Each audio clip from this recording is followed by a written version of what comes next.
Ассалаумағалейкум достар, қалдарыңыз қалай? Өткенде бір сторис түсіріп едім ғой. Стоматологты таңдаған кезде 6 затқа мән беру керек деген. Сол тақырып туралы рилс түсіргім келіп отыр. Мысалы сіздер стоматолог таңдаған кезде неге мән берулеріңіз керек? Бұл сол туралы, және бұл менің жеке ойым. Осы жұмыс істеп жатқан 8 жылдың ішіндегі алған тәжірибем бойынша. Так, бірінші, сол кезде де айтып кеткем, бірінші ол кофердам. Кофердам деген ол өте маңызды, өйткені кофердамсыз жасалынған пломба болсын, нерв алатын эндо жұмыстар болсын, ол сапасыз деп мен есептеймін өз басым, және де басқа да топовый стоматологтар солай есептейтін шығар, өйткені топовый стоматологтың бәрі кофердам қолданады. Енді кофердамның артықшылығына келетін болсақ, кофердамның артықшылығы ол яғни тісті изоляция жасап тұрады ғой, сілекей қаннан қорғап тұрады. Яғни біздің жұмысымыз ол жерде таза болады деген сөз. Қаннан, сілекейден қорғайды, және де біздің жасап жатқан жұмысымыз жаңағы мелкий инструменттермен жұмыс жасаймыз, солар адамның тамағына қарай түсіп кетуден сақтайды, пациент үшін де безопасный болып саналады. Кофердамды бірінші орынға қойып отырмын. Кофердамсыз жұмыс жасауға негізі болмайды. Бірақ бізде өкінішке орай көп стоматологтар қолданбайды.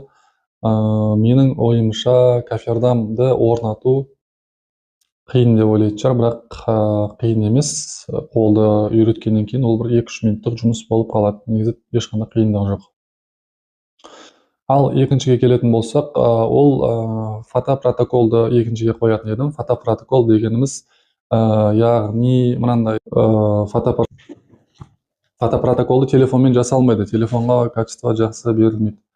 Тек профессиональный фотоаппаратпен түсіруіміз керек. Протокол дегеніміз до-после біздің жұмыстарымыз Инстаграмда тұруы керек. И до-после фотолар Инстаграмда тұруы керек, оны пациенттердің көргені жақсы.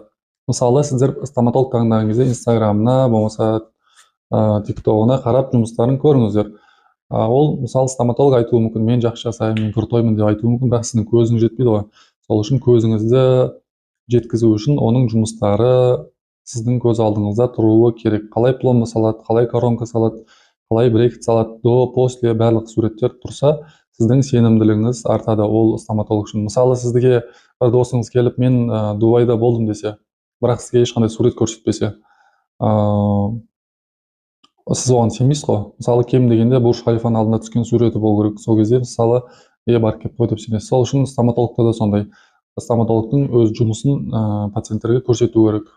Яғни 21-ші ғасырдың технологиясын қолданып, фотоны бәрін көрсетіп отыру керек. Егер ол өзінің жұмысына сенімді болса, мен ойымша одан қашпайды деп ойлаймын. Ал үшіншіге келетін болсақ, ол яғни увеличение. Увеличение дегенде не бинокуляр болу керек, не микроскоп болу керек. Микроскоп болса тіпті керемет. Микроскоп дегеніміз ол 25 есеге дейін үлкейтеді.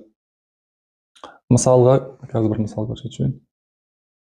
Мысалы, микроскоп немесе бинокуляр не үшін керек? Енді бинокуляр деген ол мынандай зат, өте қымбатта тұрмайды, 100 мыңға алғам. Бұл 5 есеге дейін үлкейтеді. Бұның өзі жаман емес, светі бар.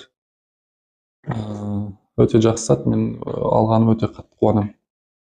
Микроскоп 25 есеге дейін үлкейтеді. Микроскоптың бағасы бірақ бір машинаның құны тұрады. Енді қараңыз. Бинокуляр мен микроскоппен яғни қалай көрінеді тісіміз. Мысалы, мынау сияқты көрінеді ғой.